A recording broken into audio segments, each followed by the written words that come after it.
Good morning. Good morning, ma'am. Good morning, ma'am.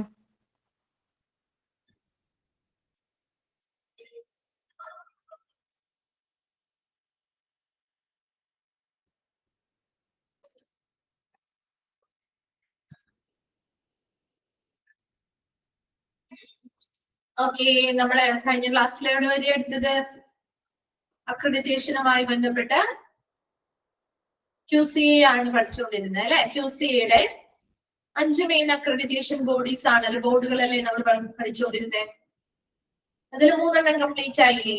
National accreditation board for certification bodies പറഞ്ഞു, national accreditation board for education and training പറഞ്ഞു, national board for quality promotion പറഞ്ഞു. അവിടെ വരെ complete അല്ലേ?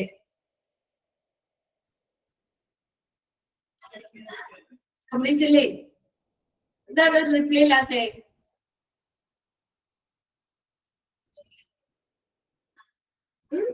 ഫുഡൊന്നും കഴിച്ചില്ലേ? Food കഴിച്ചോ? എല്ലാവരും രാവിലെ കഴിച്ചിരുന്നോ? ഫുഡൊക്കെ കഴിച്ചിട്ടാണ് ക്ലാസ്സിൽ കയറിയേ? ആണ്. കഴിഞ്ഞ ക്ലാസ്സിൽ ഇല്ലായിരുന്നു. അപ്പൊ ഉണ്ടായ ആളുകളൊന്നും ഇല്ലേ വേറെ? കഴിഞ്ഞ ക്ലാസ്സിൽ ഉണ്ടായ ആരും ഇല്ലേ?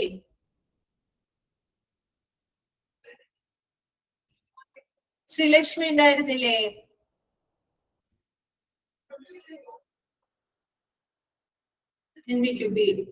പറഞ്ഞുതരാം കേട്ടോ.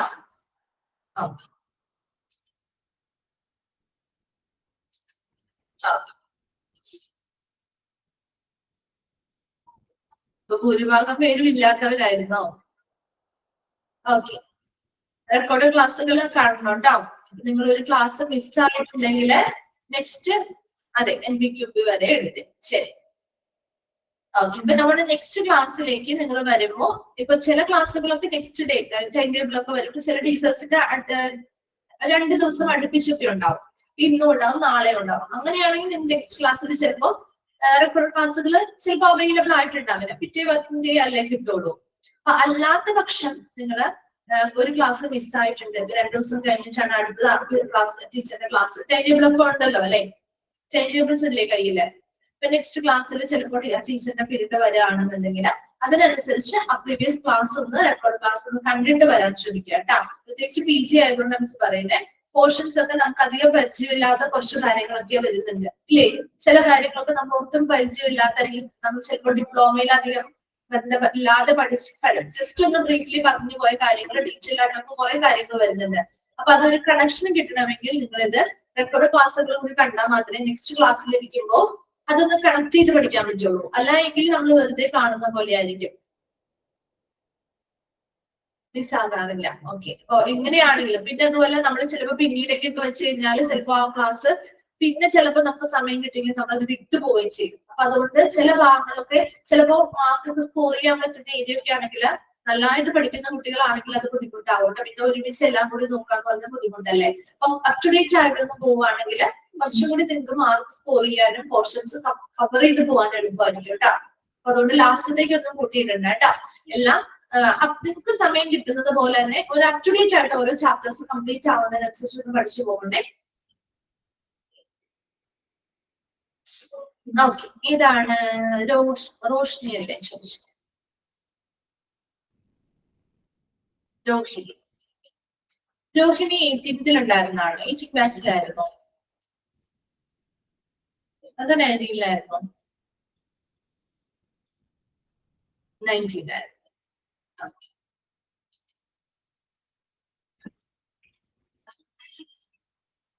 ഓക്കെ, ഇപ്പൊ national board for quality promotion എന്ന് പറഞ്ഞാല് ഇതിൽ ഇത്ര മാത്രം മനസ്സിലാക്കിയേ. NBQP എന്ന് പറഞ്ഞാൽ ഇതിന്റെ ഷോർട്ട് ഫോം NBQP. ഇതിനെ ഇത്ര മാത്രം മനസ്സിലാക്കാം. അതായത് ഇവിടെ പ്രധാനമായിട്ടും ഈ ബോർഡ് അംഗീകാരവും അതുപോലെ തന്നെ അറിവൊക്കെ കൊടുക്കുന്നത് ഇത്തരം കാര്യങ്ങളുമായി ബന്ധപ്പെട്ട സ്റ്റാൻഡേർഡുകൾക്കാണ്. അതായത് QMS, EMS, FSMS, ISMS, അതുപോലെ തന്നെ as well as tools of ക്വാളിറ്റിയുമായി ബന്ധപ്പെട്ട മറ്റു ടൂളുകൾ മുതലായവയുമായി ബന്ധപ്പെട്ട സ്റ്റാൻഡേർഡ് അല്ലെങ്കിൽ മാനദണ്ഡങ്ങൾക്കുള്ള അറിവും അംഗീകാരവുമാണ് ഈ ബോർഡ് പ്രധാനമായിട്ടും എന്ത് ചെയ്യുന്നത്? പ്രൊവൈഡ് ചെയ്യുന്നത്. ഇനി ഇതിന്റെ ഏറ്റവും വലിയ കാര്യം എന്ന് പറഞ്ഞാൽ നമ്മുടെ QCA പ്രധാനപ്പെട്ട ഒരു എയിമാണ് നാഷണൽ ക്യാമ്പയിൻ, ക്വാളിറ്റി ക്യാമ്പയിനുകൾ നടത്തുക, അതിലൂടെ ക്വാളിറ്റി പ്രൊമോട്ട് ചെയ്യാന്നുള്ളത്. അതിന് അതേ മോട്ടീവിൽ തന്നെ അല്ലെങ്കിൽ അതേ എയിമിൽ തന്നെ പ്രവർത്തിക്കുന്ന ഒരു ബോഡിയാണ് ഈ national board for quality promotion. ആ പേരിൽ നിന്ന് തന്നെ അറിയാലോ, ക്വാളിറ്റിയെ പ്രൊമോട്ട് ചെയ്യുക. അതാണ് പ്രധാനപ്പെട്ട ഇതിന്റെ എയിം എന്ന് പറഞ്ഞാൽ. ഇതൊന്ന് മനസ്സിലാക്കുക, ആ പേര് അങ്ങനെ തന്നെ നമുക്ക് പഠിച്ചു വെച്ചേക്കട്ടാ. ക്വാളിറ്റിയെ പ്രൊമോട്ട് ചെയ്യുക. അപ്പൊ ക്വാളിറ്റിയെ പ്രൊമോട്ട് ചെയ്യുക എന്ന് പറയുമ്പോൾ അതിൽ ഒരുപാട് ആളുകൾ ഉൾപ്പെടുന്നുണ്ട് അല്ലെ. പ്രധാനമായിട്ടും അതിന്റെ മാനുഫാക്ചർ തുടങ്ങിയുള്ള കാര്യങ്ങൾ നമ്മൾ ശ്രദ്ധിക്കണം. ഒരു പ്രൊഡക്റ്റോ സർവീസോ ഉണ്ടാക്കുന്ന മാനുഫാക്ചേഴ്സ് അത് കൃത്യമായിട്ട് നല്ല ക്വാളിറ്റി സ്റ്റാൻഡേർഡ്സ് ഉപയോഗിച്ചായിരിക്കും നമ്മൾ ഉണ്ടാക്കേണ്ടത്. അതുപോലെ തന്നെ വിതരണക്കാർ ആ ക്വാളിറ്റി കൃത്യമായിട്ട് കീപ് ചെയ്യണം, സപ്ലയേഴ്സ് അല്ലെ. അതുപോലെ അത് മാത്രമല്ല, വാങ്ങുന്ന ഉപഭോക്താക്കൾക്ക് ശരിയായ രീതിയിലുള്ള ക്വാളിറ്റിയിലുള്ള സർവീസുകളോ പ്രൊഡക്റ്റുകളോ വാങ്ങണമെങ്കിൽ അല്ലെങ്കിൽ അവർക്കത് വേണമെന്ന് ഇവർക്ക് ഡിമാൻഡ് ചെയ്യാം അല്ലെങ്കിൽ ആവശ്യപ്പെടാനുമുള്ളൊരു എന്താണ് ഒരു എംപവർമെന്റ് അല്ലെങ്കിൽ ഒരു എന്താണ് ഒരു അത്തരത്തിലുള്ള ഒരു പ്രൊമോഷൻ അല്ലെങ്കിൽ ഒരു എന്താ പറയാ ഒരു എംപവർമെന്റ് ആണ്, ഒരു ശാക്തീകരണമാണ് ഇതിലൂടെ പ്രധാനമായിട്ടും പ്രൊമോട്ട് ചെയ്യുന്നത്. അപ്പൊ അവരുടെ മാനുഫാക്ചേഴ്സിനും സപ്ലയേഴ്സിനും അതിന് ക്വാളിറ്റിയുമായി ബന്ധപ്പെട്ട കൃത്യമായ സ്റ്റാൻഡേർഡുകളെ കുറിച്ചും അതിനുള്ള അറിവുകളും അംഗീകാരങ്ങളും ഒക്കെ ഇത് നൽകുന്നുണ്ട്. അതോടൊപ്പം തന്നെ കസ്റ്റമേഴ്സിന് എന്തിനുള്ള ഒരു അറിവ് കൊടുക്കുന്നുണ്ട്, നല്ല ക്വാളിറ്റിയിലുള്ള പ്രൊഡക്റ്റുകളോ സർവീസുകളോ ഡിമാൻഡ് ചെയ്യാനായിട്ട് അല്ലെങ്കിൽ ആവശ്യപ്പെടാനുള്ള ഒരു അറിവും ഒരു ശാക്തീകരണവും കസ്റ്റമേഴ്സിന് അല്ലെങ്കിൽ അവിടുത്തെ ഉപഭോക്താക്കൾക്ക് നൽകുകയും ചെയ്യുന്നുണ്ട്. അപ്പൊ രണ്ടിലൂടെയും ക്വാളിറ്റിയെ പ്രൊമോട്ട് ചെയ്യുക എന്നതാണ് ഇതിന്റെ പ്രധാന മോട്ടീവ് എന്ന് പറയുന്നത്. നമ്മുടെ QCA ഒരു പ്രധാനപ്പെട്ട എയിം ആയിരുന്നു. അതേ QCA എയിം ആയിട്ടുള്ള നാഷണൽ ക്വാളിറ്റി ക്യാമ്പയിനിലൂടെ ക്വാളിറ്റി പ്രൊമോട്ട് ചെയ്യുക എന്നുള്ളത് തന്നെയാണ് ഇതിന്റെയും പ്രധാന ലക്ഷ്യമായിട്ട് പറയുന്നത്. അപ്പൊ അത് ഓരോ നോക്കി ബോർഡ് കൺസിസ്റ്റ് ഓഫ് 26 മെമ്പേഴ്സ് ആണ് ഈ ബോർഡിലുള്ളത്. അത് ഓരോ 4 വർഷം കൂടുമ്പോഴും ഈ ബോർഡ് റിഫോം ചെയ്യും. അതില് എന്തും കൂടി ഉൾപ്പെടുന്നുണ്ട്, federation of Indian small and micro and medium എന്റർപ്രൈസസും കൂടി ഉൾപ്പെട്ടുകൊണ്ടാണ് ഈ ബോർഡ് പ്രവർത്തിക്കുന്നത്. അതുപോലെ തന്നെ ഇൻഡസ്ട്രിയിൽ കൃത്യമായിട്ട് ക്വാളിറ്റിയുമായി ബന്ധപ്പെട്ട പെരുമാറ്റച്ചട്ടങ്ങൾ എന്താണ്, ക്വാളിറ്റിയുമായി ബന്ധപ്പെട്ട മാനദണ്ഡങ്ങൾ എന്തൊക്കെയാണ്, അത്തരത്തിലുള്ള ക്വാളിറ്റിയുമായി ബന്ധപ്പെട്ട് ഫേസ് ചെയ്ത ചലഞ്ചസിനെ എങ്ങനെ കൈകാര്യം ചെയ്യാൻ പറ്റും, ഇതിനെ കുറിച്ചുള്ള ഒരു അറിവും സഹായവും ഈ ഒരു ബോർഡ് പ്രൊവൈഡ് ചെയ്യുന്നുണ്ട്. ക്ലിയർ ആണോ? ഒന്ന് മനസ്സിലാക്കി പഠിച്ചാൽ മതി. ആ പേരിൽ തന്നെ നിങ്ങൾ കണക്ട് ചെയ്ത് പഠിക്കാം കേട്ടോ. ഒരുപാട് ഡീപ്പായിട്ട് അങ്ങനെ അങ്ങ് ചോദിക്കാറില്ല.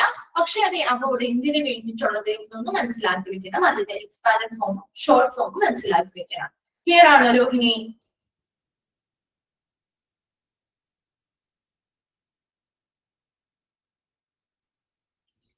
ഓക്കെ, ശരി. അപ്പൊ നമ്മള് നെക്സ്റ്റ് ഭാഗത്തേക്ക് പോവാണ്. ഇത് നിങ്ങൾക്ക് അറിയാവുന്നതാണ് നാബ് അല്ലേ. നാബ് നമ്മൾ എല്ലാവർക്കും നമ്മൾ പഠിച്ചുകൊണ്ടിരിക്കുന്ന അല്ലെങ്കിൽ നമ്മൾ ഡിപ്ലോമ തുടങ്ങി പഠിക്കുന്ന കാര്യം അല്ലെ. നാബുമായി ബന്ധപ്പെട്ട ഒരുപാട് കാര്യങ്ങളൊന്നും പറയുന്നില്ല. National accreditation board for hospital and health care പ്രൊവൈഡേഴ്സില് നോക്കിയേ, എസ്റ്റാബ്ലിഷിംഗ് 2006 2006 ഇത് സ്ഥാപിതമായി. നമുക്കറിയാവുന്ന കാര്യം. എന്തിന്റെ കീഴിലാണ് സ്ഥാപിതമായത്? എന്തിന്റെ കീഴിലുള്ള നമ്മൾ പഠിച്ചുകൊണ്ടിരിക്കുന്നത്? ഏതിന്റെ കീഴിലുള്ള 5 ബോഡീസാ പഠിച്ചുകൊണ്ടിരിക്കുന്നത്? QCI അല്ലെ, ക്വാളിറ്റി കൗൺസിൽ ഓഫ് ഇന്ത്യയുടെ കീഴിൽ 2006 ഇത് സ്ഥാപിതമായിട്ടുണ്ടെങ്കിൽ അതിന്റെ കീഴിലാണ് പ്രവർത്തിക്കുന്നത്. And now establishes and operate accreditation program for health care organization. ആരോഗ്യ പരിചരണ ഓർഗനൈസേഷൻസിന് വേണ്ടിയിട്ട് അക്രഡിറ്റേഷൻ പ്രോഗ്രാമുകൾ സ്ഥാപിക്കുകയും പ്രവർത്തിപ്പിക്കുകയും ചെയ്യുന്നതിന് വേണ്ടി 2006 സ്ഥാപിതമായിട്ടുള്ള ഒരു സ്ഥാപനമാണ് NAB എന്ന് പറയുന്നത്. It has gradually introduced new standards for the smaller hospital that find it difficult to cope with the full standard of the NAB. അതായത് ഇവിടെ നമ്മൾ NAB രണ്ടായിട്ട് ഹോസ്പിറ്റലിനെ കാറ്റഗറൈസ് ചെയ്ത് പഠിച്ചിരുന്നു. പഠിച്ചോ? ഡിപ്ലോമയിൽ പഠിച്ചില്ലേ? ഏതൊക്കെയായിട്ടാ കാറ്റഗറൈസ് ചെയ്യുന്നേ? ഹോസ്പിറ്റൽസിനെ രണ്ടായിട്ട് എന്തൊക്കെയാണ്? വേഗം പറഞ്ഞേ, ഓർമ്മേണ്ടി ഒന്ന് നോക്കട്ടെ. എന്താണ്? മറന്നുപോയോ? ലാർജ് ഹോസ്പിറ്റലും സ്മോൾ ഹോസ്പിറ്റലും ആണോ? അതിനൊരു ടേം പറയോ അവര്?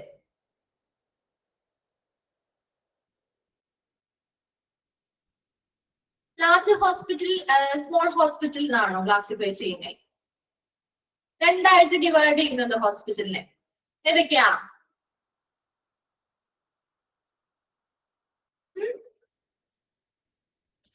സ്മോളർ ഹോസ്പിറ്റൽ, അതുപോലെ ലാർജ് അതെ, വെരി ഗുഡ്. SHCOയും HCOയും അങ്ങനെയാണ് നമ്മൾ ക്ലാസിഫൈ ചെയ്യുക അല്ലെ.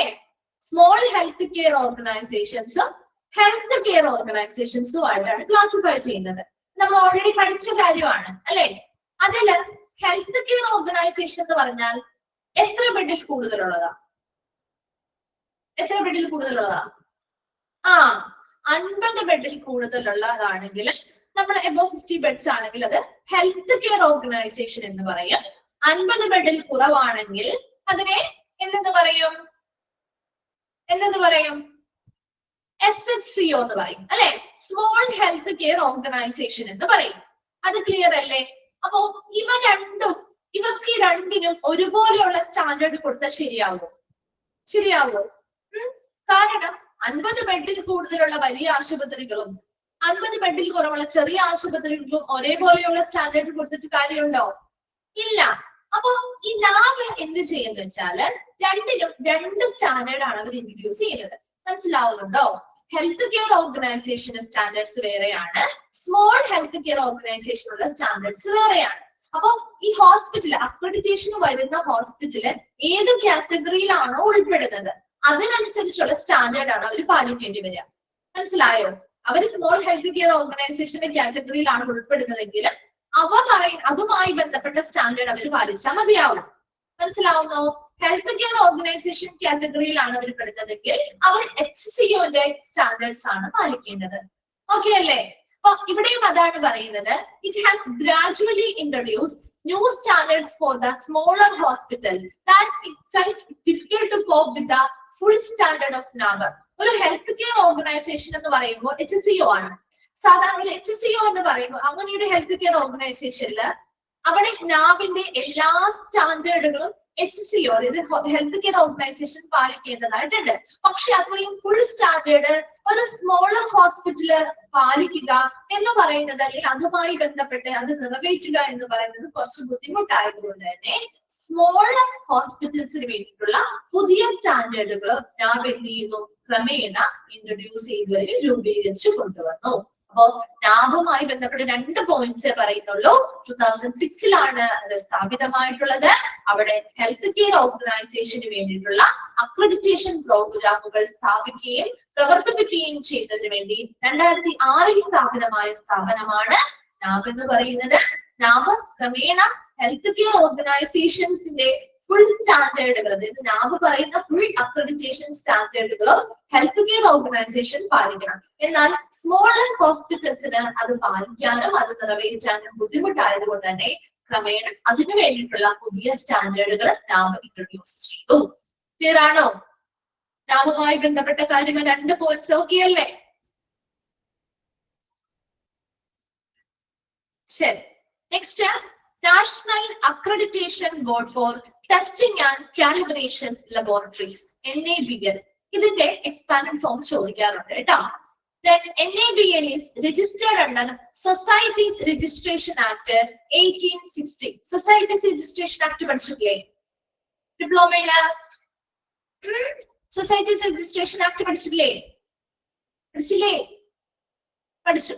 അപ്പൊ ഇവിടെ NABL Societies Registration Act 1860 കീഴിൽ രജിസ്റ്റർ ചെയ്തിട്ടുണ്ട്. അതായത് ഇവിടെ സൊസൈറ്റീസ് രജിസ്ട്രേഷൻ ആക്ട് എന്ന് പറഞ്ഞാൽ എന്താണ്? അവിടെ നമ്മൾ പറഞ്ഞത് ഹോസ്പിറ്റൽ, അതുപോലെ അതിനനുസരിച്ച് ഹെൽത്ത് കെയർ ഓർഗനൈസേഷൻസ് അല്ലെങ്കിൽ ഹെൽത്ത് കെയർ മേഖലയിൽ വർക്ക് ചെയ്യുന്ന അല്ലെങ്കിൽ പ്രവർത്തിക്കുന്ന എല്ലാ സ്ഥാപനങ്ങളും ഈ ഒരു ആക്ടിന് കീഴിൽ രജിസ്റ്റർ ചെയ്യണം എന്നുള്ളതാണ് ഈ നിയമത്തിൽ പറയുന്നത്. അത്രമാത്രമേ പറയുന്നുള്ളൂ. പക്ഷെ ഇവിടെ സൊസൈറ്റീസ് രജിസ്ട്രേഷൻ ആക്ട് എന്ന് പറഞ്ഞാൽ ശരിക്കും നമ്മുടെ ഇന്ത്യയിൽ, ബ്രിട്ടീഷ് ഇന്ത്യയിലെ ഒരു നിയമവ്യവസ്ഥയാണ്, നിയമനിർമ്മാണമാണ്. ഇവിടെ നമ്മുടെ പൊതുവെ നമ്മുടെ സമൂഹത്തിന്റെ പ്രയോജനങ്ങൾക്കായിട്ടുള്ള, ഇപ്പൊ ഹെൽത്ത് റിലേറ്റഡ് ആയിട്ടുള്ള സ്ഥാപനങ്ങളാവാം, എഡ്യൂക്കേഷൻ റിലേറ്റഡ് ആയിട്ടുള്ള സ്ഥാപനങ്ങളാവാം, തൊഴിലുമായി ബന്ധപ്പെട്ട അങ്ങനെയുള്ള മേഖലകളിൽ ഉൾപ്പെട്ടിട്ടുള്ള സ്ഥാപനങ്ങള് ഈ ഒരു സൊസൈറ്റീസിന്റെ രജിസ്ട്രേഷൻ ആക്ടിന് കീഴിൽ രജിസ്റ്റർ ചെയ്യണമെന്ന് പറയുന്ന ഒരു നിയമമാണ് സൊസൈറ്റീസ് രജിസ്ട്രേഷൻ ആക്ട്. ഇവിടെ നമുക്ക് ഈ നിയമം പഠിക്കുന്നത് ഒരു ലബോറട്ടറീസ് ആണെങ്കിലും നമ്മുടെ ഹെൽത്ത് റിലേറ്റഡ് ആയിട്ട് വരുന്ന സ്ഥാപനമാണ് അല്ലേ? അപ്പൊ അങ്ങനെ ഹെൽത്ത് റിലേറ്റഡ് ആയിട്ട് ഹെൽത്ത് കെയറുമായി ബന്ധപ്പെട്ട് വരുന്ന സ്ഥാപനങ്ങളും ഇതിൽ ഉൾപ്പെടുന്നുണ്ട്.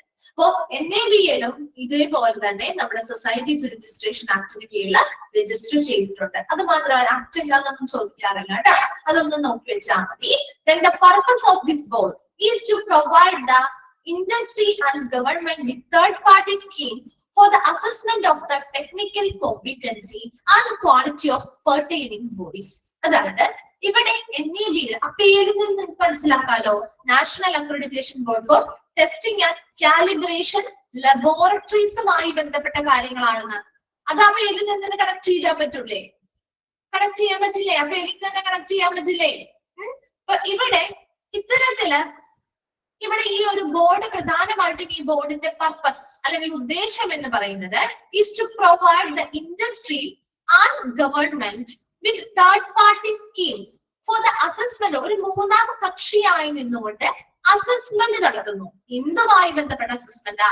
ടെക്നിക്കൽ കോമ്പിറ്റൻസ്, അവരുടെ സാങ്കേതിക കഴിവുകളോ ക്വാളിറ്റി ഓഫ് പെർട്ടൈനിങ് ബോഡീസ്, ഇതുമായി ബന്ധപ്പെട്ട സ്ഥാപനങ്ങളുടെ ക്വാളിറ്റി, അതുപോലെ തന്നെ അവരുടെ ടെക്നിക്കൽ കോമ്പിറ്റൻസി, സാങ്കേതിക കഴിവുകൾ എത്രത്തോളം ഉണ്ടെന്ന് ഒരു മൂന്നാം കക്ഷിയായി നിന്നുകൊണ്ട് ഇൻഡസ്ട്രിക്ക് വേണ്ടിയോ ഗവൺമെന്റിന് വേണ്ടിയിട്ടോ വിലയിരുത്തുകയും അതിനനുസരിച്ച് അംഗീകാരങ്ങൾ നൽകുകയുമാണ് ഇവിടെ ചെയ്യുന്നത്. Apart from being their signatory for accreditation of testing, connections with International Laboratory Accreditation Corporation എന്നാണ് കേട്ടോ അതിലാക്കിന്റെ അർത്ഥം, and Asia Pacific Laboratory Accreditation Corporation APLAC are maintained by NABL. ഇത്ര മാത്രമേ ഉള്ളൂ. ഇവിടെ ലബോറട്ടറീസ്, പെർട്ടൈനിങ് ബോഡീസ് എന്തുകൊണ്ട് ഇതുമായി ബന്ധപ്പെട്ട സ്ഥാപനങ്ങൾ, ലബോറട്ടറി പോലെയുള്ള സ്ഥാപനങ്ങളുടെ സാങ്കേതിക കഴിവുകൾ എത്രത്തോളം ഉണ്ട്, അവർ എത്രത്തോളം ക്വാളിറ്റി മെയിൻറ്റെയിൻ ചെയ്യുന്നുണ്ടെന്ന് ഒരു മൂന്നാം കക്ഷിയായി നിന്നുകൊണ്ട് ഈ ബോഡി എന്ത് ചെയ്യുന്നു, വിലയിരുത്തുന്നു. അതിനനുസരിച്ച് പല ടെസ്റ്റുകളും കാര്യങ്ങളും ഒക്കെ പരിശോധനകൾ നടത്തി അക്രഡിറ്റേഷൻ പ്രൊവൈഡ് ചെയ്യുന്നത്. അതാണ് രണ്ടാമത് പറയുന്നത്. Apart from being the signatory for accreditation of testing, പല പരിശോധനകളും കാര്യങ്ങളും നടത്തി അക്രഡിറ്റേഷൻ കൊടുക്കുക മാത്രമല്ല ചെയ്യുന്നത്, മറിച്ച് ആരുമൊക്കെ ആയിട്ട് നല്ലൊരു കണക്ഷൻ അല്ലെങ്കിൽ ബന്ധവും NABL നിലനിർത്തുന്നുണ്ടെന്നാ പറഞ്ഞേ. ഇന്റർനാഷണൽ ലബോറട്ടറിയിലുണ്ട് കേട്ടോ, ഐലാക്കിന്റെ ഫുൾ ഫോം അല്ല, international laboratory accreditation corporation. Laboratory എന്ന് പറഞ്ഞാൽ എഴുതി ചേർത്തേക്കണേ നിങ്ങള്, ഇന്റർനാഷണൽ ലബോറട്ടറി അക്രഡിറ്റേഷൻ കോർപ്പറേഷൻ ആണ് ILAC. And Asia Pacific laboratory accreditation corporation APLAC, ഇതൊക്കെ ഇന്റർനാഷണൽ ബോഡീസ് ആണ് കേട്ടോ. അവരെയൊക്കെ ആയിട്ട് നല്ലൊരു കണക്ഷൻ അല്ലെങ്കിൽ ബന്ധവും NABL മെയിൻറ്റെയിൻ ചെയ്യുന്നുണ്ട്. അപ്പൊ NABL കാര്യങ്ങൾ എന്തൊക്കെയാണ് നമ്മൾ പറഞ്ഞത്? Is registered under societies registration act 1860 ഇവ രജിസ്റ്റർ ചെയ്തിട്ടുണ്ട്. ഈ ഒരു അക്രഡിറ്റേഷൻ ബോഡിയിലെ പ്രധാനപ്പെട്ട ഉദ്ദേശം എന്ന് പറയുന്നത് ഇതുമായി ബന്ധപ്പെട്ട സ്ഥാപനങ്ങളുടെ സാങ്കേതിക കഴിവുകൾ എത്രത്തോളം ഉണ്ട്, അവയുടെ ക്വാളിറ്റി എത്രത്തോളം ഉണ്ട് എന്ന് കൃത്യമായിട്ട് വിലയിരുത്തുന്നു. അത് ഇൻഡസ്ട്രിക്കും ഗവൺമെന്റിനും ഇടയിൽ ഒരു മൂന്നാം കക്ഷി, ഇതിന് പുറമേ നിന്നുള്ള ഒരു ബാഹ്യ ഏജൻസി അല്ലെങ്കിൽ ബാഹ്യ തേർഡ് പാർട്ടി ആയി നിന്നുകൊണ്ട് വിലയിരുത്തുകയും അതിനനുസരിച്ച് കൃത്യമായ പരിശോധനകൾ നടത്തി അക്രഡിറ്റേഷൻ നൽകുകയും ചെയ്യുന്നു. അവ അക്രഡിറ്റേഷൻ നൽകുക മാത്രമല്ല ചെയ്യുന്നത്, മറിച്ച് ഇന്റർനാഷണൽ ബോഡീസ് ആയിട്ടുള്ള ഇന്റർനാഷണൽ ലബോറട്ടറി അക്രഡിറ്റേഷൻ കോർപ്പറേഷൻ ഐലാക്ക്, അതുപോലെ Asia Pacific laboratory accreditation corporation APLAC മുതലായവയുമായി ബന്ധപ്പെട്ട് നല്ലൊരു ബന്ധം എപ്പോഴും ഈ NABL നിലനിർത്തുന്നുണ്ട് അല്ലെങ്കിൽ മെയിൻറ്റെയിൻ ചെയ്തു പോകുന്നുണ്ട്. വേഗം ഒന്ന് വായിച്ചു നോക്കിയാൽ രണ്ടെണ്ണം, ഈ ഐലാക്കിന്റെയും APLACന്റെയും ആ ഒരു എക്സ്പാൻഡഡ് ഫോമും ഷോർട്ട് ഫോമും ഒന്ന് നോക്കണം കേട്ടോ. അതുപോലെ സൊസൈറ്റീസ് രജിസ്ട്രേഷൻ ആക്ടിന് കീഴിൽ രജിസ്റ്റർ ചെയ്തിട്ടുള്ളതുള്ളതും ഒന്ന് അണ്ടർലൈൻ ചെയ്തിടണേ. വേഗം ആ നാവും അതുപോലെ തന്നെ NABL ഒന്ന് വായിച്ചു നോക്കി, വായിച്ചു കഴിയുമ്പോൾ ഒന്ന് റിപ്ലൈ ചെയ്യാം കേട്ടോ.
വായിച്ചു കഴിയുന്നവരൊന്ന് റിപ്ലൈ ചെയ്യണേ.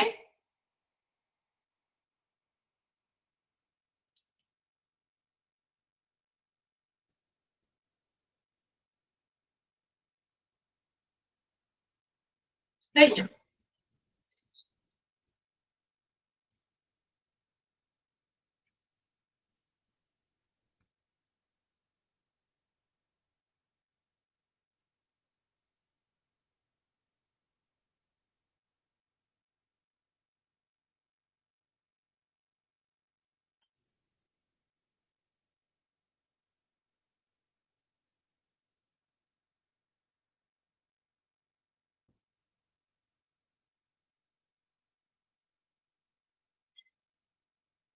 വായിച്ചു കഴിഞ്ഞോ? ക്ലിയർ ആണോ?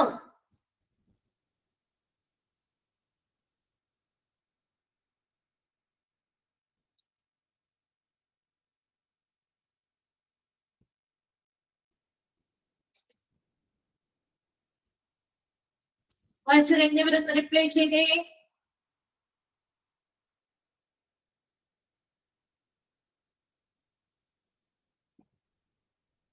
ഓക്കെ ഓക്കെ അല്ലേ? അപ്പൊ QCയുടെ കീഴിലുള്ള 5 മെയിൻ അക്രഡിറ്റേഷൻ ബോഡീസ് നമ്മൾ പറഞ്ഞു കഴിഞ്ഞു. അപ്പൊ അതിന്റെ ഇമ്പോർട്ടൻസും കാര്യങ്ങളൊക്കെ നമ്മൾ പറഞ്ഞിട്ടുണ്ട്. അത് കംപ്ലീറ്റ് ആയി കേട്ടോ. ഓക്കെ ആണല്ലോ ഭാഗം? ഓക്കെ അല്ലേ? നെക്സ്റ്റ് ഭാഗത്തേക്ക് പോവാം.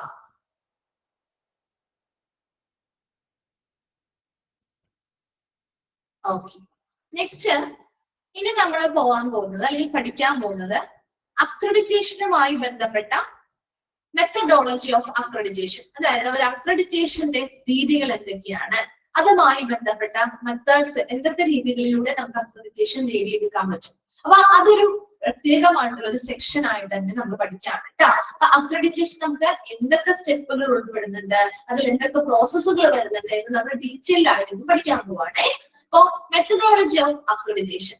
Okay, hospitals willing to be accredited by NAAF must be committed to ensure implementation of NAAF standards in their organization. But ഏതൊരു ഹോസ്പിറ്റൽ ആണെങ്കിലും അവർക്ക് അക്രഡിറ്റേഷൻ നാബിൽ നിന്ന് വേണം എന്ന് ആഗ്രഹിക്കുന്ന ഏതൊരു ഹോസ്പിറ്റലും എന്താണ് that they be committed to ensure implementation of NAAF standards in their organization.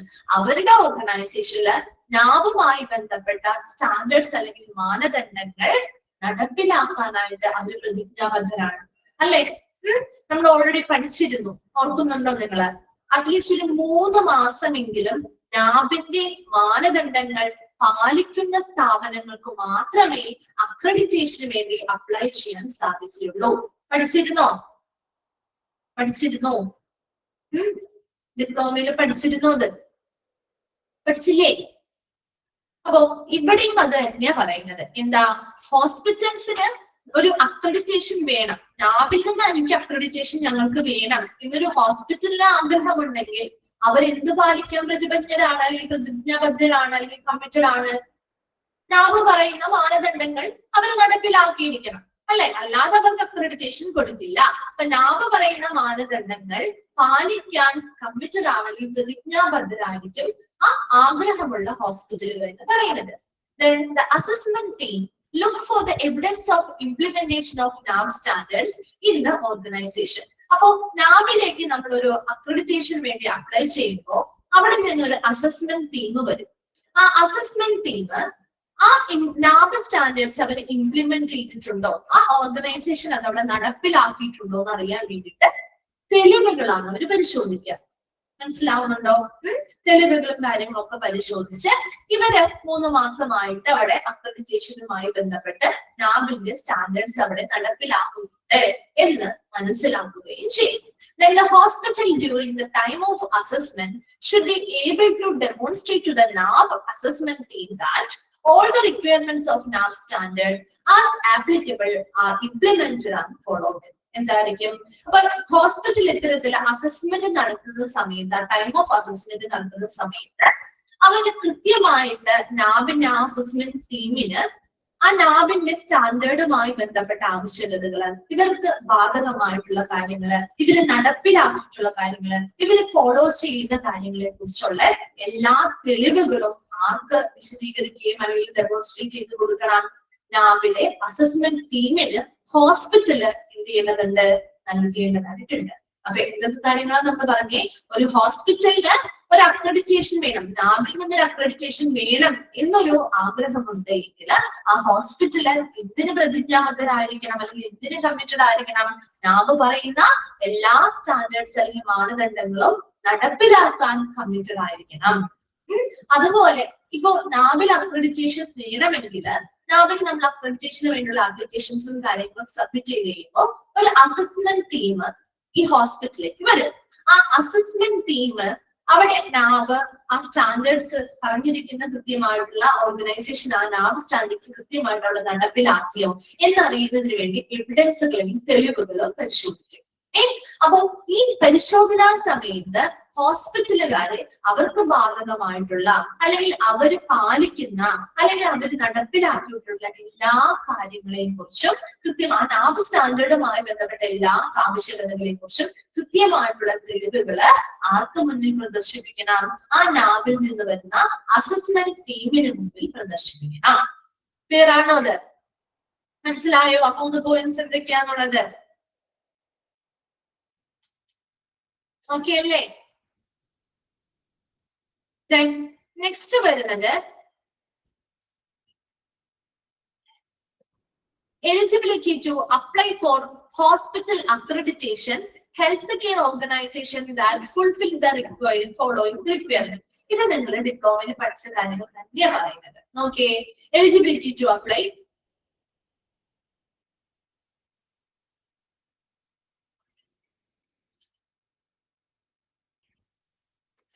Okay, eligibility to apply for hospital accreditation, healthcare organization that fulfill the following requirements. അതായത് ഇവിടെ ഒരു ഹോസ്പിറ്റലിന് ഒരു അക്രഡിറ്റേഷന് വേണ്ടി ഹോസ്പിറ്റൽ അക്രഡിറ്റേഷന് വേണ്ടിയിട്ട് അപ്ലൈ ചെയ്യുന്നതിന് വേണ്ടിയുള്ള എലിജിബിലിറ്റീസ് അല്ലെങ്കിൽ യോഗ്യതകളും അതുമായി ബന്ധപ്പെട്ട ആവശ്യകതകളുമാണ് താഴെ പറയുന്നത്. ഇത് നിങ്ങൾ ഡിപ്ലോമയിൽ പഠിച്ചിട്ടില്ലേ?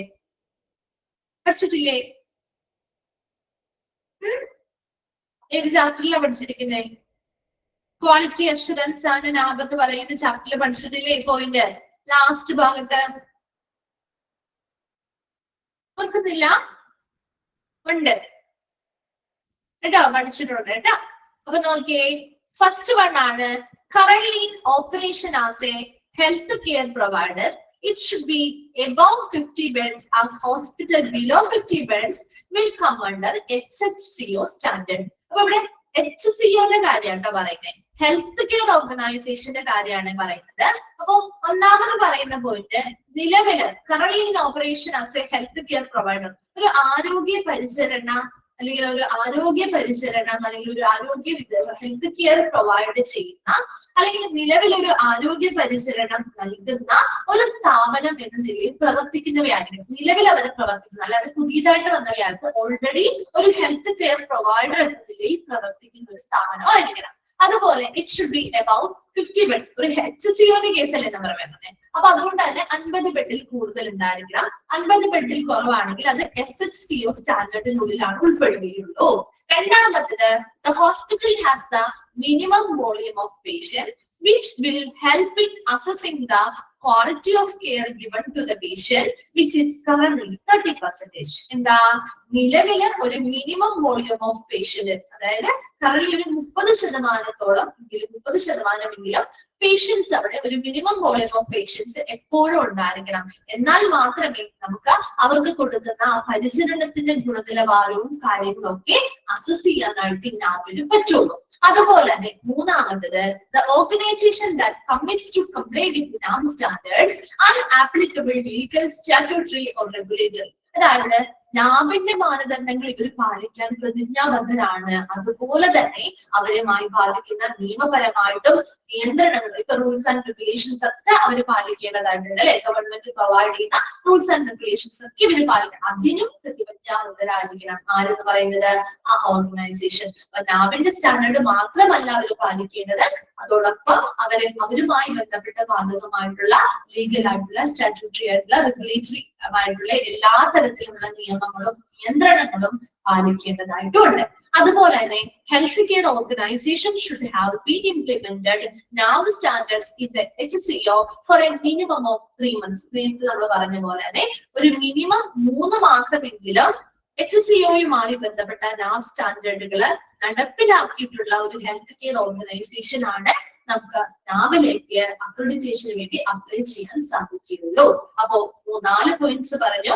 ഫസ്റ്റ് വൺ എന്താ പറഞ്ഞേ, നിലവിലൊരു ഹെൽത്ത് കെയർ പ്രൊവൈഡർ എന്ന നിലയിൽ പ്രവർത്തിക്കുന്ന ഒരു സ്ഥാപനമായിരിക്കണം, 50 ബെഡിൽ കൂടുതലായിരിക്കണം. SHCOയുടെ കേസ് ആണെങ്കിൽ 50 ബെഡിൽ കുറവാണ് വരുന്നതെങ്കിൽ അത് SHCO എന്ന് പറയുന്ന സ്റ്റാൻഡേർഡിൽ ഉൾപ്പെടുകയാണ് ചെയ്യുള്ളൂ.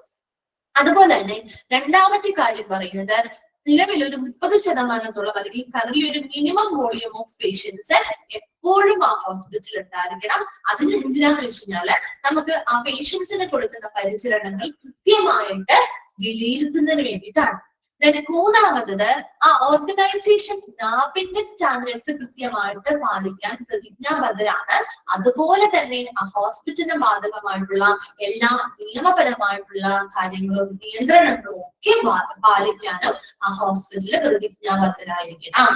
അതുപോലെ ഒരു ഹെൽത്ത് കെയർ ഓർഗനൈസേഷൻ ആകുമ്പോൾ അവർ അറ്റ്ലീസ്റ്റ് ഒരു മിനിമം 3 മാസമെങ്കിലും നാബിന്റെ സ്റ്റാൻഡേർഡുകൾ അവിടെ നടപ്പിലാക്കിയിട്ടുണ്ടെങ്കിൽ മാത്രമേ അവർക്ക് അക്രഡിറ്റേഷന് വേണ്ടി അപ്ലൈ ചെയ്യാനായിട്ട് സാധിക്കുകയുള്ളൂ. ഓക്കെ ആണോ പോയിന്റ്സ്? ഇത് ഓൾറെഡി നിങ്ങൾ ഡിപ്ലോമയിൽ പഠിച്ചതല്ലേ? സെയിം പോയിന്റ്സ് ആണ് പഠിച്ചിരിക്കുന്നത്, ഒരു വ്യത്യാസവും ഇല്ല അല്ലേ? പഠിച്ചതല്ലോ. ഇനി നെക്സ്റ്റ് നോക്കിയേ, ഇത് നിങ്ങൾ പഠിച്ചിട്ടുണ്ട്. These standards are to be used by the whole organization and not for a specific service within the organization. അല്ലെ, ഇതൊരിക്കലും ഒരു സ്ഥാപനത്തിലെ അല്ലെങ്കിൽ ഒരു ഓർഗനൈസേഷനിലെ മൊത്തം സർവീസുകൾക്ക് വേണ്ടിയിട്ട് ഉപയോഗിക്കേണ്ടതാണ്. അല്ലാതെ ഒരു പ്രത്യേകമായിട്ട് സർവീസിന് വേണ്ടി മാത്രം ഈ സ്റ്റാൻഡേർഡ് പാലിച്ചാൽ മതി എന്നല്ലല്ലോ. ആ whole organisation offer several services അല്ലെ. അവർ ഒരുപാട് സർവീസ് ഒരു ഓർഗനൈസേഷൻ കൊടുക്കുന്നുണ്ടെങ്കിൽ, ഒരു ഹോസ്പിറ്റൽ ഒരുപാട് സർവീസുകൾ കൊടുക്കുന്നുണ്ടാവും. അതില് ഈ സ്റ്റാൻഡേർഡ് എന്ന് പറയുന്നത് equally applicable to all services within the health care organisation. ആ ഹെൽത്ത് കെയർ ഓർഗനൈസേഷനിലെ എല്ലാ സർവീസുകൾക്കും തുല്യമായിട്ട് ഈ സ്റ്റാൻഡേർഡുകൾ ബാധകമായിരിക്കും. അല്ലാതെ ഒരു സർവീസിന് വേണ്ടിയിട്ടോ 2 സർവീസിനോ വേണ്ടി മാത്രമല്ല ആ ഹോസ്പിറ്റലിൽ നൽകുന്ന അല്ലെങ്കിൽ ആ ഒരു ഓർഗനൈസേഷൻ നൽകുന്ന എല്ലാ സർവീസുകൾക്കും ഈ ഒരു സ്റ്റാൻഡേർഡ് ഈക്വലി ബാധകമാണ്. ഇവിടെ വരെയും നിങ്ങൾ ഓൾറെഡി നിങ്ങളുടെ ക്വാളിറ്റി അഷുറൻസ് ആണ് നാവ് എന്ന ചാപ്റ്ററിൽ ഡിപ്ലോമയിൽ പഠിച്ച പോയിന്റ്സ് ആണ് അല്ലേ? ആണോ? പഠിച്ചിട്ടില്ലേ? ഓക്കെ ആണല്ലോ ഇവിടെ വരെയും? ഓക്കെ അല്ലേ?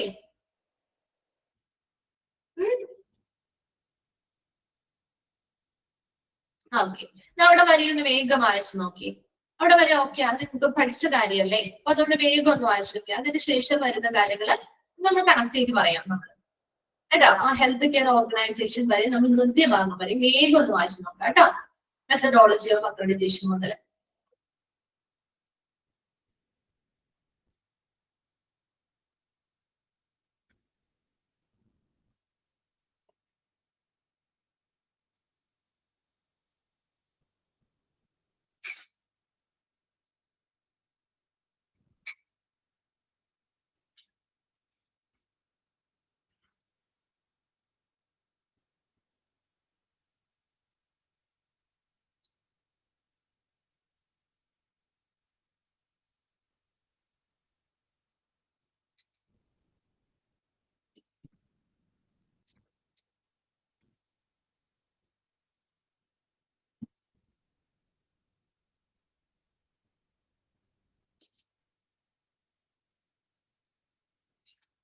വായിച്ച് കഴിയുമ്പോൾ ഒന്ന് റിപ്ലൈ ചെയ്യണേ.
വായിച്ചു കഴിഞ്ഞോ?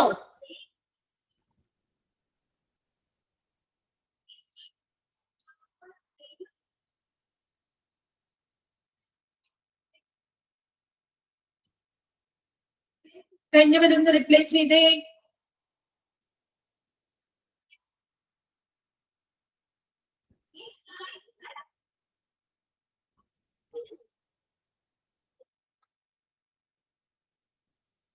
ഓക്കെ ആണോ?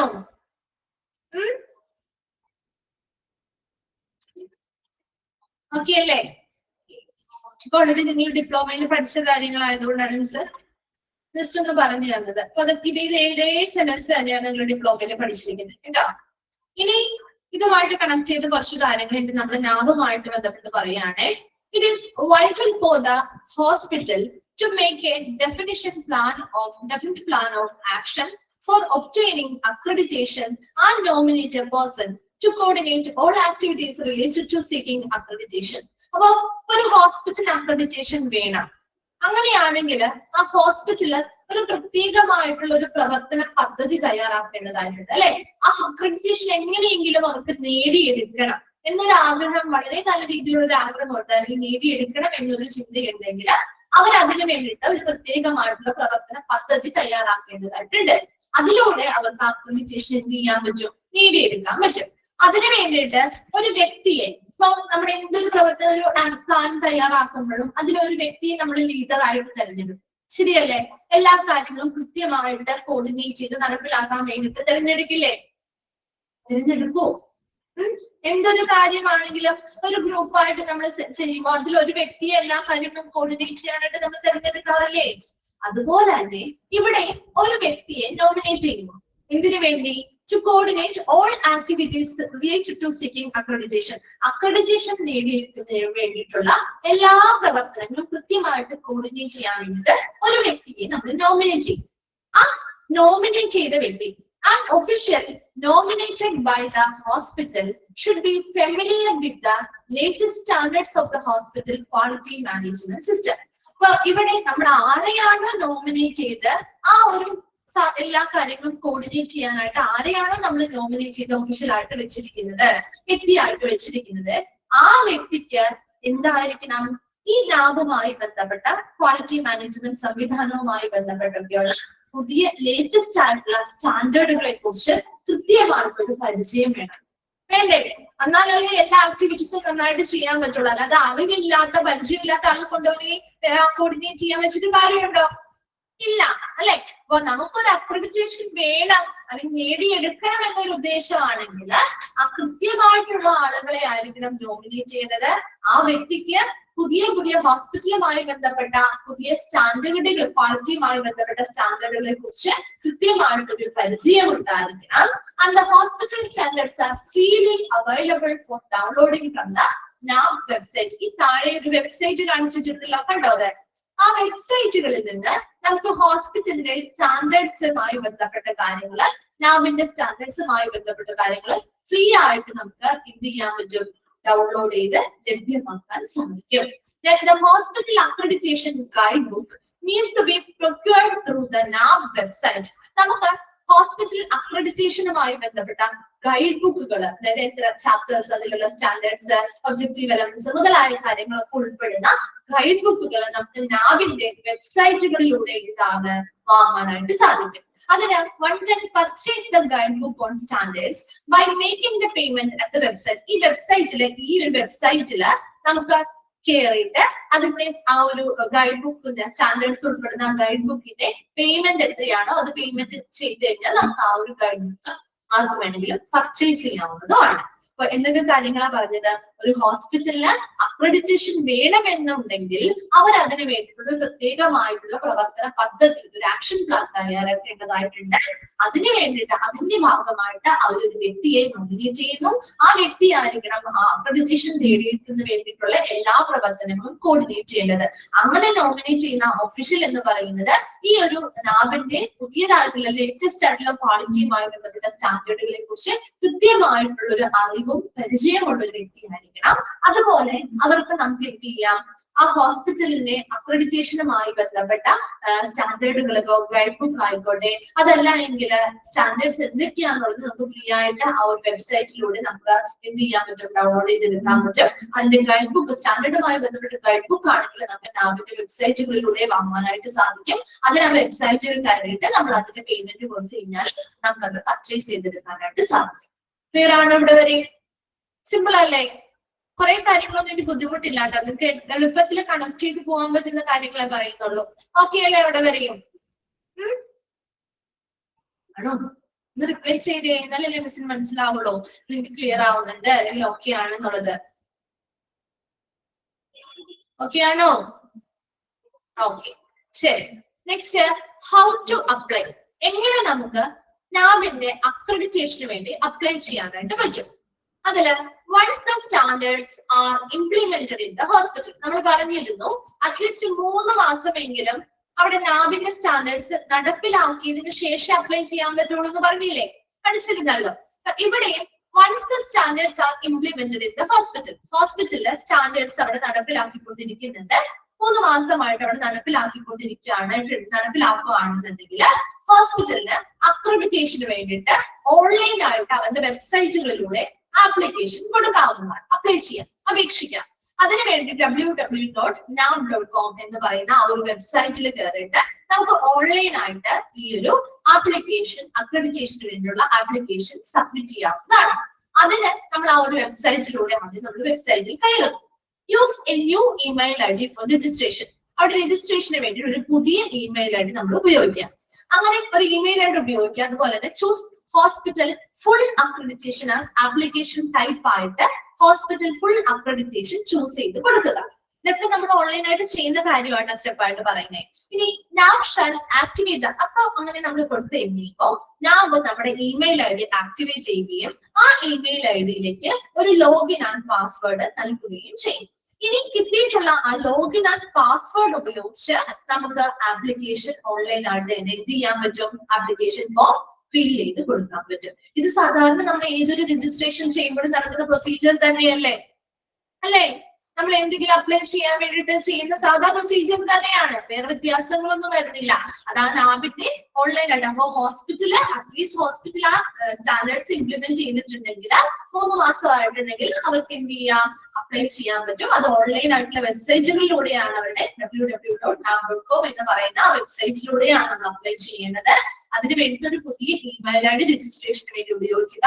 അതുപോലെ തന്നെ ഹോസ്പിറ്റൽ ഫുൾ അക്രഡിറ്റേഷൻ എന്ന് പറയുന്ന ആപ്ലിക്കേഷൻ ടൈപ്പ് ചൂസ് ചെയ്യുക. അപ്പൊ നാബ് ആ ഒരു ഇമെയിൽ ഐ ഡി ആക്ടിവേറ്റ് ചെയ്യുകയും അതിലേക്ക് ഒരു password, login and password provide ചെയ്യുകയും ചെയ്യും. ആ ലോഗിൻ ആൻഡ് പാസ്വേഡ് ഉപയോഗിച്ചുകൊണ്ട് നമുക്ക് ഓൺലൈനായിട്ട് ആപ്ലിക്കേഷൻ ഫോം ഫിൽ ചെയ്ത് കൊടുക്കാനും പറ്റും. ഇത്രയും ക്ലിയർ ആണോ? ഇവിടെ വരെ ഓക്കെ ആണോ? മനസ്സിലായോ? ഓക്കെ, ശരി. ഇനി നെക്സ്റ്റ് അക്രഡിറ്റേഷൻ പ്രോസസ് ആണ്. ഈ ബോക്സ് നമ്മളിപ്പോ പഠിക്കുന്നില്ല കേട്ടോ. ഇത് മിസ് ലാസ്റ്റ് എടുത്തോളെ. അക്രഡിറ്റേഷൻ പ്രോസസ് നിങ്ങൾക്ക് ഇപ്പൊ ഇവിടെ പറഞ്ഞിരിക്കുന്ന സ്റ്റെപ്പ് ഒന്നും പറഞ്ഞാൽ മനസ്സിലാവൂല. ഇപ്പൊ വെറുതെ നമ്മൾ സമയം കളയാന്ന് മാത്രമേ ഉള്ളൂ ഇതിൽ പറഞ്ഞു കഴിഞ്ഞാല്. ഇതൊക്കെ നമ്മൾ ഡീറ്റെയിൽ ആയിട്ട് ഇവിടെ പറയുന്നുണ്ട്, പഠിക്കുന്നുണ്ട്. അത് ഓരോന്നും പഠിച്ചു കഴിഞ്ഞിട്ട് മിസ് ലാസ്റ്റ് ആയിരിക്കും കേട്ടോ ഈ ഒരു പ്രോസസ് എടുക്കുന്നത് കേട്ടോ. അതുകൊണ്ട് അയ്യോ മിസ്സേ കഴിഞ്ഞ ചില ക്ലാസ്സിലുള്ള കുട്ടികളോ മിസ് ആ പോർഷൻ വിട്ടുപോയി, കഴിഞ്ഞ ക്ലാസ്സിൽ തരാത്തവരുണ്ടാവുകയും അപ്പൊ പറയും അയ്യോ മിസ്സേ ആ പോർഷൻ നമ്മൾ എടുത്തില്ലല്ലോ എന്ന് പറയും. അപ്പൊ നേരത്തെ മിസ് പറയാണ് ഈ പോർഷൻ നമ്മൾ ലാസ്റ്റ് എടുക്കുള്ളൂ. എല്ലാം പഠിച്ചതിന് ശേഷം ഈ പോർഷൻ പറയുന്നത് നമുക്ക് കുറച്ചും കൂടി എളുപ്പമായിരിക്കും. അതുകൊണ്ടാണ് കേട്ടോ. അപ്പൊ ആ പോർഷൻ ആ പറയുന്ന ടേംസ് എന്തൊക്കെയാണ് നിങ്ങൾ ആദ്യം മനസ്സിലാക്കാം. അതിനുശേഷം നമ്മൾ ആ ഒരു പ്രോസസ്സ് പറയുമ്പോഴേ നിങ്ങൾക്ക് അതിന് കണക്ഷൻ വെച്ച് പഠിക്കാൻ പറ്റുള്ളൂ. അതുകൊണ്ട് ഇത് ലാസ്റ്റ് മിസ് എടുക്കോളെ.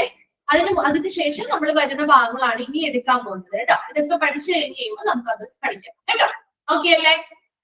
ഇനി നമ്മള് നാബിന്റെ അക്രഡിറ്റേഷൻ പ്രൊസീജിയറിലോട്ട് കിടക്കാണ്. മെയിൻ ആയിട്ടുള്ള പ്രൊസീജിയേഴ്സ് എന്തൊക്കെയാണ് നാബിലേക്കുള്ള അക്രഡിറ്റേഷന് വേണ്ടിയുള്ള പ്രൊസീജിയറുകളാണ്. അപ്പൊ നോക്കിയേ, ഫസ്റ്റ് വൺ ആണ് preparation of policies and manuals.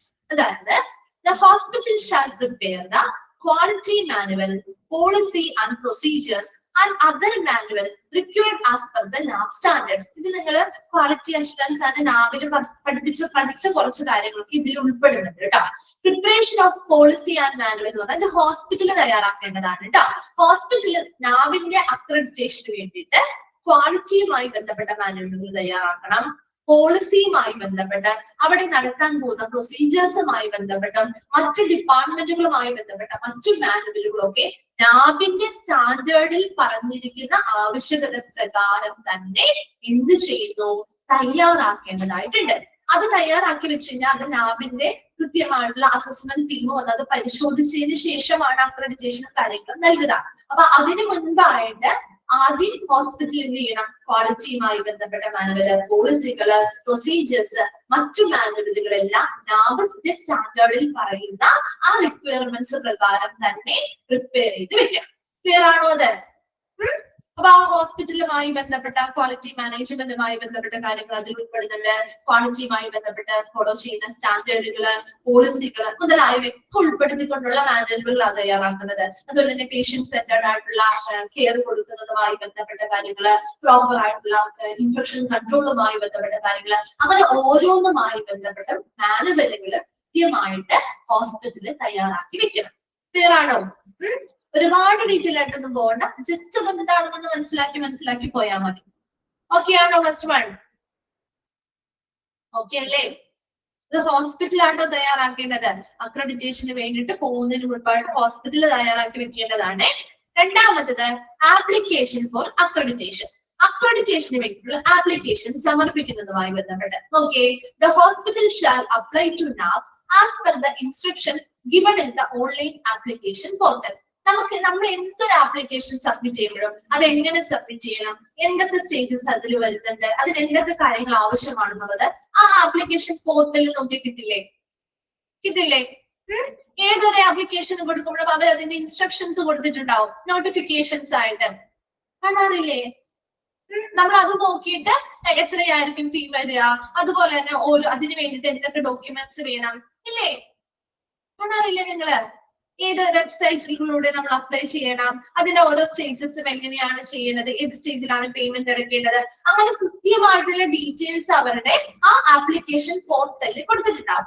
ഇവിടെയും നാബിന്റെ ഓൺലൈൻ ആപ്ലിക്കേഷൻ പോർട്ടലില് നമുക്ക് നാബിലേക്ക് ഹോസ്പിറ്റൽ എങ്ങനെ അപ്ലൈ ചെയ്യാം അതുമായി ബന്ധപ്പെട്ട ഇൻസ്ട്രക്ഷൻസ് അല്ലെങ്കിൽ നിർദ്ദേശങ്ങൾ വ്യക്തമായിട്ട് കൊടുത്തിട്ടുണ്ടാവും. ആ കൊടുത്തിരിക്കുന്ന നിർദ്ദേശങ്ങൾ പ്രകാരം hospital should fill the application and provide the information details very carefully as these are relevant to determine the scope of service and to take the process further. In the hospitals കൃത്യമായിട്ട് applications ഫിൽ ചെയ്ത് കൊടുക്കണം. and provide the information details very carefully. അവർ ചോദിച്ചിരിക്കുന്ന എല്ലാ ഇൻഫർമേഷൻസും വളരെ detail ആയിട്ട് വളരെ ശ്രദ്ധയോടെ ആയിരിക്കണം അത് ഫിറ്റ് ചെയ്ത് കൊടുക്കേണ്ടത്.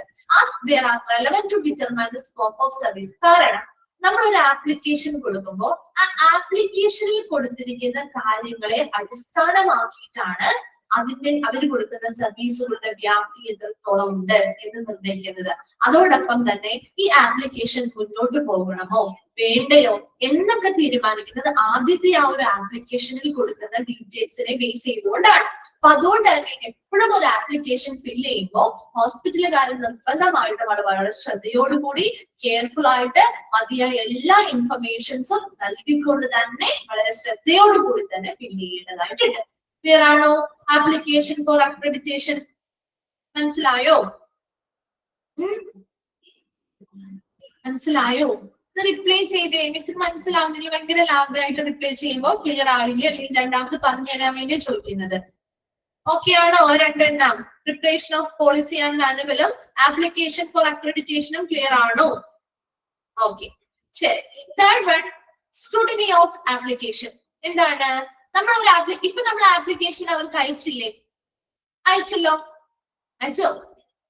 ആപ്ലിക്കേഷൻ ഇപ്പൊ അവരുടെ കയ്യിൽ അയച്ചില്ലേ? നമ്മള് ഡീറ്റെയിൽസ് ഒക്കെ വെച്ച് നമ്മൾ ആപ്ലിക്കേഷൻ കൃത്യമായ ഇൻസ്ട്രക്ഷൻസ് ഫോളോ ചെയ്യുന്നോണ്ട് അയച്ചു അല്ലെ? ഇനി അതാരെങ്കിലും പരിശോധിക്കുക? ആരാ പരിശോധിക്കുക? അയച്ച ആപ്ലിക്കേഷൻ ആരാ പരിശോധിക്കുക? എവിടേക്ക് നമ്മൾ അയച്ചേ? ആപ്ലിക്കേഷൻ എവിടേക്ക് അയച്ചേ അതൊന്ന് പറഞ്ഞേ. ബൈഹാർട്ട് ചെയ്യേണ്ട പിള്ളേരെ നിങ്ങളൊന്ന് കണക്ട് ചെയ്ത് പഠിച്ചാലും മതിയിട്ടാ. ഒരുപാട് നമ്മള് ബൈഹാർട്ട് ചെയ്ത് നമുക്ക് മനസ്സിലാവൂല. നമ്മളൊന്ന് കണക്ട് ചെയ്ത് പഠിക്കുന്നതാണ് കുറച്ചും കൂടി എളുപ്പം. ആരായിരിക്കും? നമ്മൾ ഈ ആപ്ലിക്കേഷൻ ഇവിടെ നിന്ന് അയച്ചു. ഇനി അത് ആരാ നോക്കേണ്ടത്? പരിശോധിക്കേണ്ടത് ആരാ? നാബ് അല്ലെ? നാബിലേക്കാണ് നമ്മൾ ആപ്ലിക്കേഷൻ അയക്കുന്നത്. അപ്പൊ ഇനി നാമാണ് അടുത്തത് നോക്കുന്നത്. Okay, reference I D for the application is generated one the hospital pay the application fee from the make payment option of the online application form. അപ്പൊ ഇവിടെ റെഫറൻസ് ഐ ഡി കിട്ടും. നമ്മള് ഇപ്പൊ ആപ്ലിക്കേഷൻ അയച്ചിട്ട് ആപ്ലിക്കേഷൻ ഇത്ര ഫീ ഉണ്ടാവുമല്ലോ, payment അടയ്ക്കാറില്ലേ? ഏതൊരു application അടയ്ക്കുമ്പോൾ ചെയ്യുമ്പോഴോ അതിൽ ഇത്ര ഓൺലൈൻ പേയ്മെന്റ് ഉണ്ടാവും, ഫീ ഉണ്ടാവും. ആ ഫീ കൊടുത്തു കഴിയുമ്പോൾ നമുക്കൊരു റെഫറൻസ് ഐ ഡി കിട്ടില്ലേ ഈ ആപ്ലിക്കേഷൻ ട്രാക്ക് ചെയ്യാൻ വേണ്ടിയിട്ട്? കിട്ടുമോ? ആപ്ലിക്കേഷൻ ഒക്കെ അയച്ചിട്ടില്ലേ? എന്തെങ്കിലും രജിസ്ട്രേഷനോ കാര്യങ്ങൾക്കോ വേണ്ടി നമ്മൾ ചെയ്യുമ്പോൾ അങ്ങനെയല്ലേ ചെയ്യാം. നമ്മൾ ആപ്ലിക്കേഷൻ അയക്കും, അതിന്റെ കൂടെയുള്ള പേയ്മെന്റും ഓൺലൈൻ ആയിട്ട് സബ്മിറ്റ് ചെയ്ത് കഴിയുമ്പോൾ നമുക്കൊരു റെഫറൻസ് ഐ ഡി കിട്ടും. ഈ റെഫറൻസ് ഐ ഡി വെച്ചാണ് പിന്നെ നമുക്ക് ഈ ആപ്ലിക്കേഷൻ ട്രാക്ക് ചെയ്യാൻ പറ്റുക. ഏത് സ്റ്റേജിലായി, എവിടെ വരെയായി, ഇതൊക്കെ നമുക്ക് എന്ത് ചെയ്യും? ഈ റെഫറൻസ് ഐ ഡി വെച്ച് ട്രാക്ക് ചെയ്യാൻ പറ്റും. അങ്ങനെ നാവും നമുക്ക് hospital application fee make the payment എന്ന് പറഞ്ഞൊരു ഓപ്ഷൻ ഉണ്ട് ആ ഓൺലൈൻ ആപ്ലിക്കേഷൻ ഫോമിന്റെ ഭാഗമായിട്ട്. ആ മേക്ക് പേയ്മെന്റ് എന്ന് പറയുന്ന ഓപ്ഷനില് ആപ്ലിക്കേഷൻ ഫീസ് പേ ചെയ്ത് കഴിഞ്ഞാൽ അവർക്കൊരു റെഫറൻസ് ഐ ഡി കിട്ടും. ആ ആപ്ലിക്കേഷന്റെ നമ്പറും കാര്യങ്ങളും വെച്ചിട്ടുള്ള ഒരു റെഫറൻസ് ഐ ഡി നമുക്ക് പ്രൊവൈഡ് ചെയ്ത് തരും. അതുപോലെ തന്നെ ഇനിയിപ്പോ ഇത് നാവിന്റെ ഓഫീസേഴ്സ് ആണ് ആ ആപ്ലിക്കേഷൻ എന്ത് ചെയ്യേണ്ടത്? പരിശോധിക്കേണ്ടത്. NAV officers shall scrutinize the application form for its completeness. അതായത് ആ ആപ്ലിക്കേഷൻ ഫോം നമ്മൾ സബ്മിറ്റ് ചെയ്ത ആപ്ലിക്കേഷൻ ഫോം അത് കൃത്യമായിട്ടാണോ, അതിന്റെ പൂർണ്ണത കൈവരിച്ചിട്ടുണ്ടോ, എല്ലാ ഇൻഫർമേഷൻസും എല്ലാ കംപ്ലീറ്റ് ആയിട്ടുള്ള ഇൻഫർമേഷൻസും അതിലുണ്ടോ എന്നൊക്കെ നാവിലെ ഓഫീസേഴ്സ് ആണ് എന്ത് ചെയ്യുന്നത്? സൂക്ഷ്മ പരിശോധന നടത്തുന്നത്. Hospital may correspond to NAV via writing in the remark column of the online portal of the hospital. ഇനി ഹോസ്പിറ്റലിന് നാവുമായിട്ട് നമുക്ക് സംസാരിക്കണം, മെസ്സേജുകൾ കൈമാറണം, അല്ലെങ്കിൽ ഇൻഫർമേഷൻസ് എന്തെങ്കിലും ചോദിക്കണം എന്നുണ്ടെങ്കിൽ അത് നമ്മൾ ഒരു റിമാർക്ക് കോളം, ആ ഓൺലൈൻ പോർട്ടലില് ഒരു റിമാർക്ക് കോളം എന്ന് പറയുന്ന ഒരു ഓപ്ഷൻ ഉണ്ട്. അവിടെയാണ് നമ്മൾ നാവുമായിട്ടുള്ള കമ്മ്യൂണിക്കേഷൻ നടത്തുക. നമ്മുടെ കറസ്പോണ്ടൻസ് എന്ന് പറഞ്ഞാൽ കത്തിടപാടുകളും ഇൻഫർമേഷൻസ് അങ്ങോട്ടും ഇങ്ങോട്ടും കൈകാര്യം ചെയ്യാന്നുള്ളത് അവിടെ ഉദ്ദേശിക്കുന്നത്. അവിടെ നാവിനോട് നമ്മുടെ ആപ്ലിക്കേഷനുമായി ബന്ധപ്പെട്ട കാര്യങ്ങളെ കുറിച്ച് സംസാരിക്കണം, അല്ലെങ്കിൽ നമ്മൾക്ക് മറ്റെന്തെങ്കിലും കാര്യങ്ങളെ കുറിച്ചുള്ള കാര്യങ്ങൾ അറിയണമെങ്കിൽ നമുക്ക് റിമാർക്ക് കോളത്ത് ഓൺലൈൻ പോർട്ടലിൽ കൊടുത്തിട്ടുള്ള റിമാർക്സ് കോളത്തിലൂടെ എന്ത് ചെയ്യാം? എഴുതി ചോദിക്കാവുന്നതാണ്. അപ്പൊ സ്ക്രൂട്ടിനി ഓഫ് ആപ്ലിക്കേഷൻ എന്ന് പറഞ്ഞാൽ ആപ്ലിക്കേഷൻ സൂക്ഷ്മ പരിശോധന നടത്തുന്നു. അപ്പൊ ആദ്യം നമ്മൾ ആപ്ലിക്കേഷൻ സബ്മിറ്റ് ചെയ്തു, എന്നിട്ട് make the payment, make payment എന്ന് പറഞ്ഞ ഓപ്ഷനിൽ പേയ്മെന്റ് അടച്ചു ചെയ്യുമ്പോൾ ഹോസ്പിറ്റലിലേക്ക് റെഫറൻസ് ഐ ഡി കിട്ടും. ഇനി ഈ ആപ്ലിക്കേഷൻ ഇപ്പൊ ആരുടെ അടുത്തെത്തി? നാവിന്റെ അടുത്തെത്തി. നാവിലെ ഓഫീസേഴ്സ് കൃത്യമായിട്ട് ഈ ആപ്ലിക്കേഷൻ പൂർണ്ണമായിട്ടുള്ളതാണോ, പൂർണ്ണതയിലുള്ള ഒരു ആപ്ലിക്കേഷൻ ആണോ, എല്ലാ ഇൻഫർമേഷൻസും അവർ ഫിൽ ചെയ്തിട്ടുണ്ടോ മുതലായ കാര്യങ്ങളൊക്കെ സൂക്ഷ്മ പരിശോധന നടത്തുന്നു. ഹോസ്പിറ്റൽസുമായിട്ട് നമുക്ക് നാവുമായി ബന്ധപ്പെട്ട ഹോസ്പിറ്റൽസിനെ കമ്മ്യൂണിക്കേഷൻ നടത്തുന്നതിന് വേണ്ടിയിട്ട് റിമാർക്സ് കോളം എന്ന് പറയുന്ന ഓൺലൈൻ പോർട്ടലിലെ ഓപ്ഷൻ ഉപയോഗിക്കാവുന്നതാണ്. ക്ലിയർ ആണോ? സ്ക്രൂട്ടിനി ഓഫ് ആപ്ലിക്കേഷൻ അവിടെ വരെ ഓക്കെ ആണോ? ഓക്കെ ആണോ? ഇവിടെ വരെ വേഗം ഒന്ന് വായിച്ചു നോക്കിയേ. ആ 3 പ്രൊസീജിയേഴ്സും വേഗം ഒന്ന് വായിച്ചു നോക്കിയേ. ഡൗട്ട്സ് എന്തെങ്കിലും ഉണ്ടെങ്കിൽ ചോദിക്കാം കേട്ടോ.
വായിച്ചു കഴിഞ്ഞോ? വായിച്ചു കഴിഞ്ഞവരൊന്ന് റിപ്ലൈ ചെയ്യണേ.